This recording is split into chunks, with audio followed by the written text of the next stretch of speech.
Béatrice, tu as été insomniaque pendant des années, pendant 20 ans je crois, c'est ça? Oui, c'est ça, 20 ans. C'est quoi être insomniaque? Quels étaient les problèmes que tu avais? Alors en fait,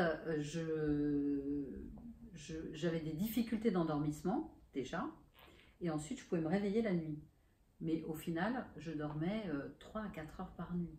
D'accord. Et quand tu dis des difficultés d'endormissement, c'est quoi? C'est le petit vélo qu'on a dans la tête? C'est ça, D'accord. ce petit vélo, et c'est exactement ça. Donc ces pensées intrusives qui viennent, qui ne nous lâchent pas, et qui m'empêchaient de m'endormir. J'avais des angoisses vraiment inexpliquées, entre guillemets, hein. Donc, et ça a commencé très jeune, puisque ça a commencé à l'âge de 5 ans. D'accord. Et tu me disais que tu t'es débarrassée définitivement de ce problème lorsque tu as fait une séance d'hypnose. Raconte-moi quand c'était, avec quel âge et comment ça s'est passé. Alors donc j'avais 25 ans. Et l'hypnose, c'est en fait comme un rêve éveillé. Donc en fait, on me racontait une histoire. J'étais dans cet état particulier qu'est l'hypnose. On me raconte une histoire dans laquelle je me projette.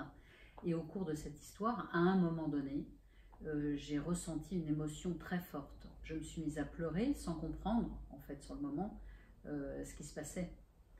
Tu t'es mise à pleurer pendant la séance Pendant la séance, en fait, mais ouais. Sans te réveiller. Sans me réveiller.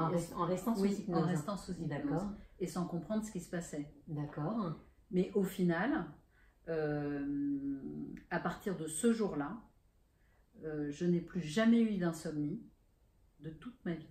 D'accord. Jamais. Dire que je dors. Depuis cette séance, tu dors tout le temps. Je dors. Quelles que soient les épreuves, les événements de la vie, les situations, tu n'as plus jamais eu de problème de... Rien ne peut m'empêcher de m'endormir et de dormir sereinement.